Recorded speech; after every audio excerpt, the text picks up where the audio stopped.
Au nom du Père et du Fils et du Saint-Esprit, ainsi soit-il. Mes chers frères, l'évangile que nous venez d'entendre pour la Xème fois pour certains d'entre vous est très émouvant parce qu'on voit deux hommes qui montent au temple pour prier. Alors on peut se dire, bon, c'est des gars qui vont à la messe le dimanche, ils font ça en plus, au lieu de faire du jogging ou je ne sais quoi, c'est un petit plus, c'est joli, c'est pas mal. Pas du tout. Ça nous invite à méditer sur la prière, qui est en fait la rentrée dans la réalité.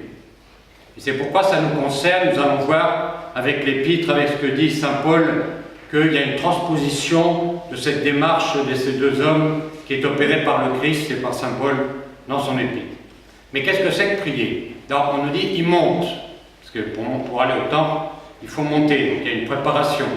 L'un semble évidemment assez mal préparé, puisqu'il va faire une prière assez ratée finalement, là, le publicain. Pas tellement, ce qu'il fait c'est très bien, et ça ne veut pas dire qu'on nous conseille de faire ce dont il vante d'être exempt, bien sûr. Comme aujourd'hui on a trop tendance à tout mélanger en disant c'est l'intention qui compte. Non, non, il a raison de faire ses bonnes œuvres. Mais il oublie deux choses principales. D'abord, c'est qu'il oublie le miserere, le psaume 50, lui qui est très féru dans la Torah, dans la loi, il oublie un peu les psaumes, savoir que lui est pécheur, il oublie de penser à ça. Et il oublie aussi que la loi est écrite dans le cœur, Jérémie chapitre 31. Alors il est là un peu dans l'aspect extérieur qui est nécessaire, mais qui n'est pas suffisant. Et puis il oublie que Dieu est un mystère, donc il n'y a pas besoin de... il le raconte qu'il fait des choses bien, c'est comme si vous êtes chez des gens qui vous invitent à déjeuner, vous venez bien à table, vous faites remarquer, regardez, vous voyez, je suis sympa, je me tiens correctement, j'ai respecté vos indications pour la tenue qui était requise pour ce dîner, et puis je suis poli, quoi. Bon, c'est la dernière des pignoufries de faire comme ça, bien entendu, parce qu'il a oublié que Dieu est un mystère. Alors l'autre est intéressant aussi, non pas forcément que tout ce qu'il a fait est bien, c'est plutôt un publicain, donc il est plutôt dans une structure de péché. Mais il est beaucoup plus dans la réalité. Qu'est-ce que c'est la réalité? Ben, c'est que Dieu est mystère, et moi je suis misère. Qu'est-ce que c'est la prière? C'est présenter cette misère au mystère. Et c'est extrêmement important. Alors pour se convaincre que nous sommes justement cela, et mettons-nous en confrontation avec le mystère de Dieu, ce même accessible par la raison. Qui suis-je? Quelqu'un qui pense à des trucs superficiels. Je suis insouciant des choses essentielles, je ne pense pas à l'être, au fait que j'existe. Et qui est Dieu? Ben, celui qui m'a fait. Donc je suis en dehors, là, souvent je suis au niveau superficiel de moi au lieu d'être profond dans l'adoration. Mon premier athée, je suis évanescent. Puis je suis quelqu'un qui ne dit pas merci. Alors je dis pas merci dans la société, j'essaie de le dire un peu, plus ou moins. Quelquefois on aimerait que ce soit davantage, donc augmentons nos merci par rapport à nos prochains, mais merci à Dieu du fait que j'existe et que j'ai l'air à respirer, que j'ai eu à manger ce matin ou hier soir au moins. Voilà. Et qui est Dieu, mon bienfaiteur. Mais un bienfaiteur qui dépassera toujours, vous voyez, ce ne sera pas du je donne pour que tu donnes, c'est vraiment mon bienfaiteur transcendant.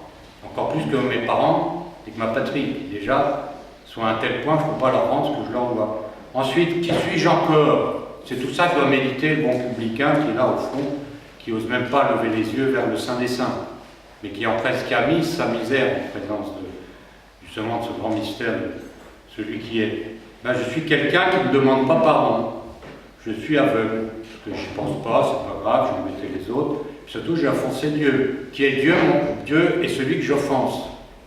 Le péché atteint Dieu mystérieusement, parce que moi j'ai son image, donc paf, je salis, je touille tout ça, je fais n'importe quoi. Après, tiens, c'est vrai, j'ai mal fait, bon, ça va pas. Je suis aveugle. Et puis, je suis quelqu'un aussi qui ne demande pas ce qu'il faut, je suis imprudent. Quand il m'arrive de prier, récemment, quelqu'un de la très haute société me disait, c'est vrai, je suis un mauvais chrétien.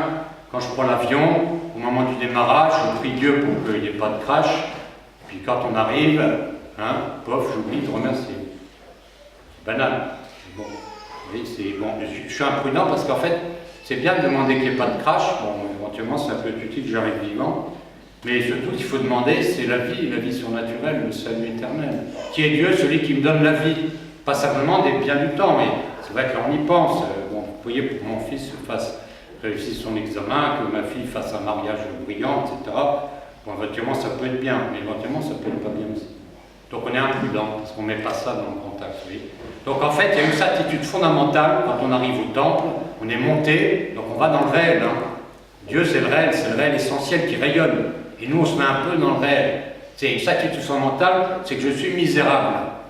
Et que la seule chose certaine que j'ai à apporter, c'est ma misère. C'est ce que fait le publicain. Il a peut-être fait des fautes graves, mais peut-être même pas. Peut-être aussi qu'il a fait des bonnes choses, une partie de la loi ou même toute, mais il se rend compte voilà, que ça ne va pas, que c'est insuffisant. Pourquoi? Parce que Dieu est mystère, Dieu est Seigneur. À tel point qu'à l'époque où cette prière a lieu, on ne prononçait pas son nom, tellement il était grand. Vous voyez, ce nom écrit avec les 4 lettres hébreux, hein, je suis celui qui est, qui vient, qui viendra, celui qui est parfaitement, et on disait mon Seigneur, on inclinait la tête à Adonai, voilà, qui est on a traduit le Kyrios. Bon, alors moi, qu'est-ce que je vais faire? Vous voyez, la transposition, c'est Saint Paul.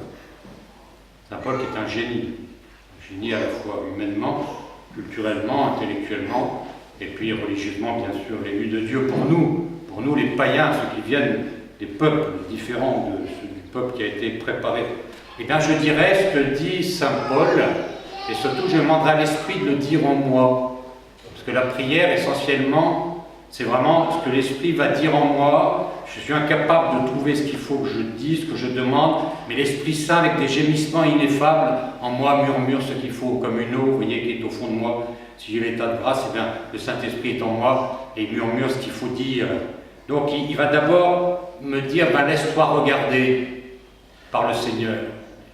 Il y a une chose qui m'a toujours fasciné, c'est cette mosaïque, ou cette icône byzantine qui représente le Pantocrator, le Christ, en fait, hein, le visage du Christ, qui est celui du Suaire, du Mandilion, ce très beau visage qui reproduit à très nombreux exemplaires dans les différentes modalités orientales. Et autour de ce nom, qui est un homme qui nous regarde avec ses yeux, et la prière, c'est essentiellement ça, c'est se laisser regarder par lui. Il y a marqué « Ô Aune ».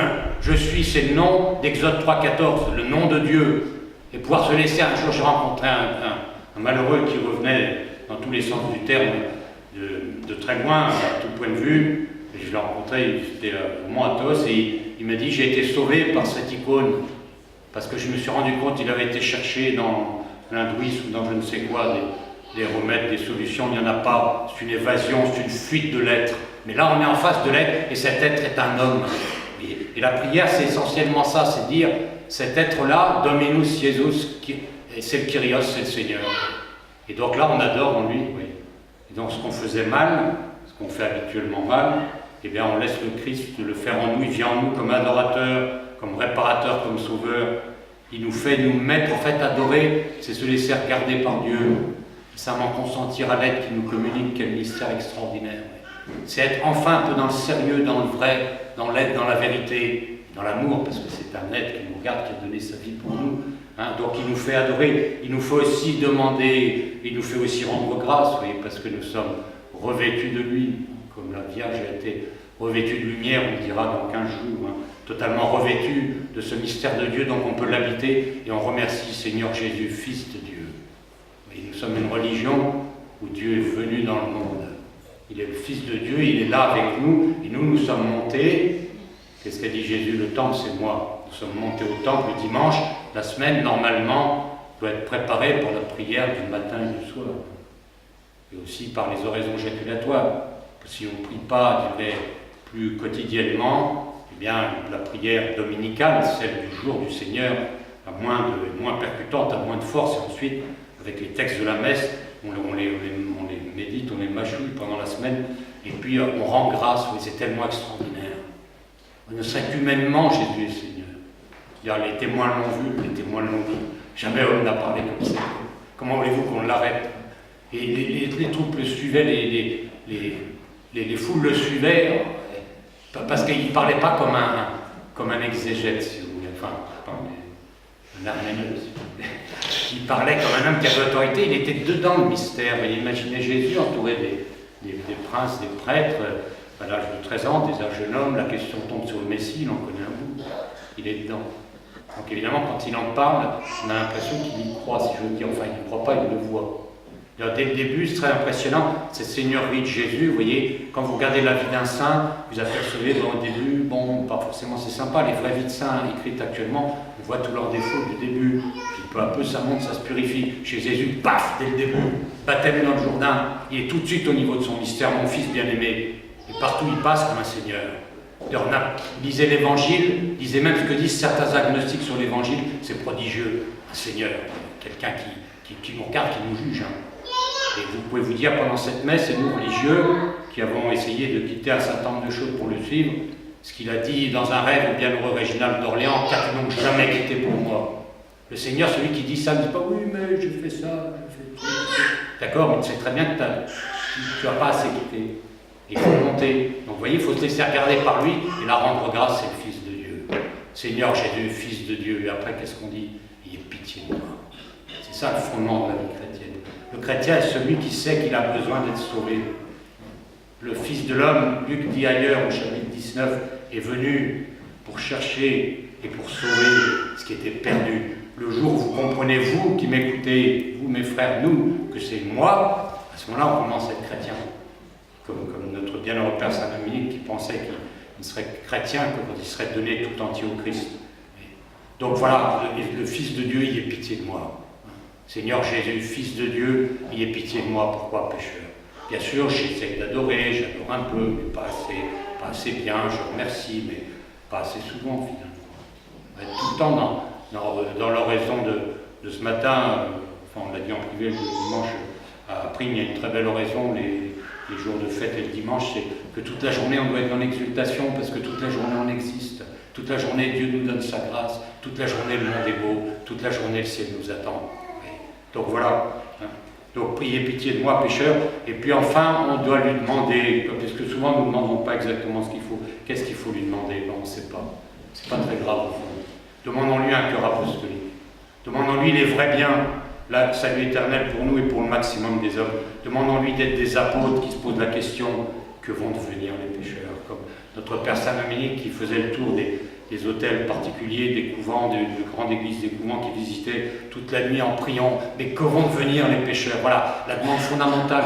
Quelquefois on dit, mais pourquoi prier pour qui? On ne sait pas.